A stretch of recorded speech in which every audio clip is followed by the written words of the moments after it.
I mean, you can only take so much Robert Griffin III speculation, right? I mean, you got to mix things up, don't you? I think so.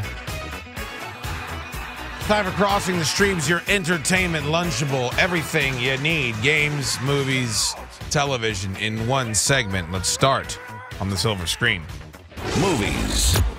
Jim Vejvoda does a swinging dick. He's the executive producer, executive editor of movies on IGN.com. He also does a podcast with our buddy Roth Cornett. He joins me now on the Mitsubishi Electric Heating Hotline.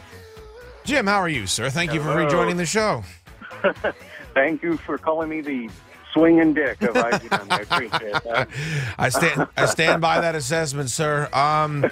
Okay, first of all, 50 Shades, they got what they wanted, right? They got the name of the book. They got it on Valentine's Day. It made almost 86 million domestically, huge number internationally. I haven't heard one good thing about the actual film from people that read the book and people that didn't. Is it just getting people in that first opening weekend and that's all they wanted to accomplish? I think it's a completely front-loaded movie. I think there'll still be some, curiosity factor about the film and, the next weekend, but there's not going to be great word of mouth on it. It's not like anybody went in there and had their mind changed about 50 Shades of Grey. If anything, there were those of us, who had kind of a morbid curiosity about it that walked out of there and we're not going to, be interested in the sequels or anything like that. So, I think it's a completely front-loaded sort of movie, but hey, it made back its budget and then some, and we are going to get sequels. So, yeah, and I won't see any of them, and it doesn't affect me, but I think it is interesting that you don't need big-name actors when you got a book like this backing it. And we've seen this a couple of times where if you take a book nowadays, they have these cult followings, and you put it in the movie theater, you don't need to worry about casting a Bruce Willis or a Brad Pitt or Channing Tatum or anybody like that. Yeah. It's just like get the rights, get the title, get it out there, and you'll get that following to come out and buy tickets. Yeah, I mean, it's a brand. It's brand awareness. And it was a similar thing with Twilight where, Kristen Stewart was kind of sort of recognizable in small roles, but she was certainly needed the gig. And, so Twilight made stars, because it was a brand. And I think 50 Shades, which, I think by now everyone knows actually began as Twilight fanfic, is a similar thing where it's a brand name and they're selling you that. It's basically, boy, you might not like this, but it's kind of like, selling the Marvel brand at this point. You don't, Chris Pratt was a recognizable actor, but he wasn't a star. Well, now he is, Now he is. Of course, you can follow Jim on Twitter at Stacks with an X, IGN. There is some X-Men Age of Apocalypse casting news, is there not? Yes, there is actually. It's coming fast and furious now. Not to mix the two franchises together, but we have Cody Smith-McPhee is going to play young Nightcrawler in X-Men Apocalypse, and recently we did hear about Sophie Turner from Game of Thrones is going to be Jean Grey, and then Ty Sheridan from Mud is Cyclops, and Alexander Shipp is young Storm. So we are getting our young X-Men. You want to know a little factoid about our Nightcrawler actor, our new Nightcrawler actor? Of course I want to know that. He was cast as young Logan in X-Men Origins Wolverine and had to drop out relatively short notice because he was filming The Road. So basically, he went from almost being young Wolverine to now being young Nightcrawler. So if you're ever on a game show and you need useless geek trivia like that, you know where you heard it from. I like me some Nightcrawler, but that's a step back, if I do say so myself. Got to get your reaction to the Sony Marvel deal, and we now know that they're, I guess, rewriting a bunch of stuff. We're going to see Spider-Man. I was kind of interested to see how they were going to do without him, considering if you're going to do the Civil War, well, Spider-Man's pretty much the main character and all that, but it'll probably make everybody happier now that he's able to be involved. Do we know any more details of the standalone Spider-Man movie and how much Marvel will actually have creatively to say about that? Well, Kevin Feige is going to be one of the producers on there, along with Amy Pascal, who used to run Sony Pictures, and this is basically her big golden parachute sweetheart deal for falling on her sword because of the hack.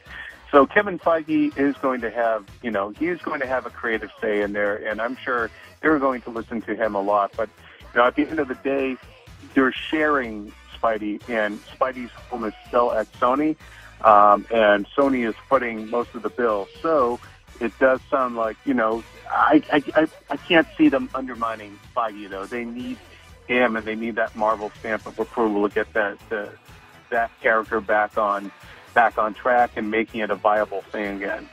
It's Jim Vejvoda. You can read him, of course, at IGN.com. How do people hear the Keeping It Real podcast, sir? Yes. It's an awesome podcast, so do check it out, if I dare say so myself. Excellent. On iTunes, check it out, IGN.com. Jim, always a pleasure. Thank you, bud.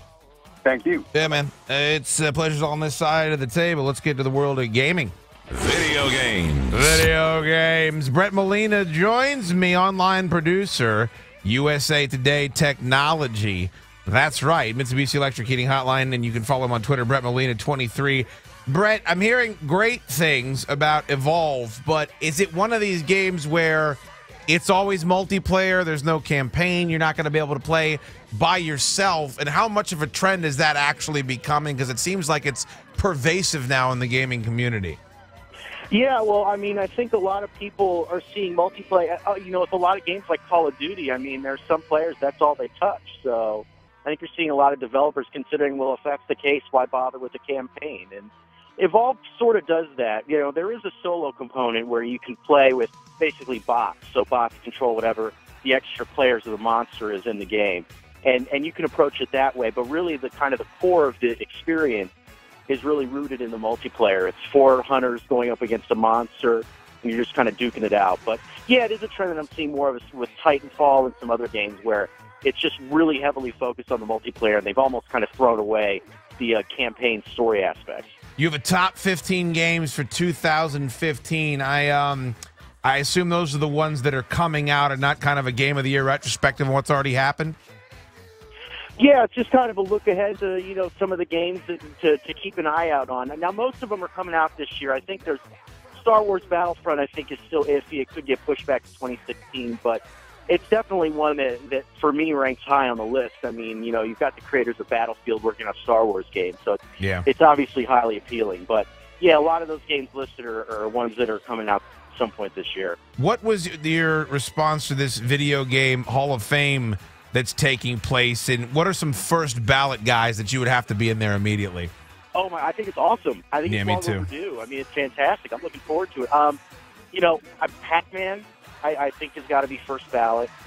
Mario Brothers, anything Mario Brothers is first ballot. I'd probably throw in Space Invaders and Pong in the mix. I mean, you got to go way, way back and get the pioneers and get those guys in first. I think those are probably the 4 that I would induct right away. I agree, and I think you can also immediately throw in some titles that really are pivotal, even though they're kind of currently relevant. I would put BioShock in there. I think Last of Us can go shoot right to the front of the line. I think it'll be fun to see if they dance back and forth between the classics, as you say, and games that really have kind of taken it to the next level. Because, I mean, you have video games now that I think are just as creatively stimulating as your big blockbuster movies, if not more so. Oh, absolutely. And, the prime example that sticks out to me is the Walking Dead Adventure series. I mean, I've heard people talk about that being just as good, if not better, than the TV series. So that's a prime example of games being just as engaging and interesting. But it's interesting you mentioned The Last of Us for Hall of Fame, because are we going to induct like a 5-year limit where it's like 5 years after launch, then they're up for consideration? I'm curious to see how that all works out. Yeah, I mean, they have that in a lot of sports. I think that's a very interesting question, and I want to see how they're going to deal with it. Last of Us, by the way, speaking of that, I brought that up on the next-gen console, PS4. What do we know of that? How much additional content is that going to be involved? Do we have any details on that? Well, you've got the main game, then you've got the additional bonus download that went with that. The name escapes me right now, but it's pretty much kind of the full package that you got with PS3. So you get the game and you get the extra downloadable side mission, which is quite good. I've heard a lot of critics discuss that download as being one of the better moments from last year. Yeah, I would agree, and I hope that's all included. And I don't know. That's one of the most horrifying games I've ever played. I don't know if I need better graphics and better sound to make it more immersive. It's at Brett Molina 23 on the tweeters, and of course USA Today. Brett, as always, a pleasure, sir. Thank you very much. You bet. Thanks. Yeah, man. Let's go towards the magic box. TV. They always told us to stay away from the light. Carol Ann, stay away from the light, but we like to go right towards it. Senior entertainment writer for Up Rocks with 2 X's. Matt Ryan joins me on the Mitsubishi Electric Heating Hotline right now. Matt, it's a pleasure, sir. How are you? Actually, it's Mike, but oh, I'm an idiot. I apologize. Looking at the wrong that's thing. fine too. I will respond to Matt. That's okay. At Mike Ryan, what a boob that I am. Let's start with Better Call Saul. I think it was a difficult sell, not just because doing a spinoff of a wildly successful television show is something that's happened throughout the history of television, but is it a sitcom? Is it a drama? How many cameos do you have? Can it stand on its own? I think they've done a really, really good job of establishing themselves, no matter how successful it becomes, of being a good television show. What's the potential of Better Call Saul in your opinion, Mike? Well, it's funny. Like a few months ago, I interviewed Dean Norris for a movie he was in, the Jason Wright movie Men, Women, and Children, and I was kind of lamenting to him that I wasn't sold on this because Breaking Bad was so great, and it wrapped up in such a great way. It's like, why not just leave it as is so we remember it in this positive way? But I gotta say, so far so good with this show. It's like it's got that Breaking Bad feel to it. It feels like the show, but not too much, but enough. It's hitting it perfectly so far. And I mean, it's different enough that I think it can survive as its own thing, and we'll have a few cameos here and there. But I think the potential is actually pretty outstanding right now. Yeah, me too. I really think they're doing a really great job of kind of being similar enough to the source material to keep you interested, but also it's a different vibe for the show. It's a different feel. So that's a very difficult thing to do. But Vince Gilligan, I would trust that guy to do it. The Saturday Night Live 40th anniversary special. It had problems like every episode of Saturday Night Live that I've watched. It was too long. I felt that about Saturday Night Live, but I also thought it was really entertaining. It was funny, and I thought they did a good job of honoring a lot of the people that they needed to honor on a show like that. What was your reaction to it? I agree with you, and I think the complaints about Saturday Night Live to me is what makes Saturday Night Live great. I mean, if they wanted to do a 90-minute show every week that they taped earlier in the week to make it perfect, they could do that. This is 2015. Everyone does that. What makes it great is that it's not perfect, and we're seeing the show come together so quickly and live, and that anything can happen. And I think the 3.5-hour show we saw on Sunday is the same thing, and I think that's what made it great. And I'm so glad they did it that way. I am too. Have you had enough of Jimmy Fallon rapping? Because I've had enough of Jimmy Fallon rapping. Okay, we're on the same page. Okay. You've got 40 years of show, and you know what? I like Jimmy Fallon, and I like Justin Timberlake, like the rest of the world. But to open with their history of it, I thought was a little odd, even though it looked like they put a lot of effort into it, and they took it really seriously, and for what that is, they did a great job with it. But I felt like that's a Tonight Show bit. On Fallon's old show. That's something they came up with that on their old show, and just because they did SNL slogans doesn't make it an SNL thing. And I just felt it's something that felt like from another show. Does that make sense? Yeah, absolutely. And I've had enough of him rapping. It was funny the first dozen times that I've seen it, but I just don't know how many times, Mike, the dorky white guy rapping thing is going to entertain us. It's been funny for about a decade, and I've had enough.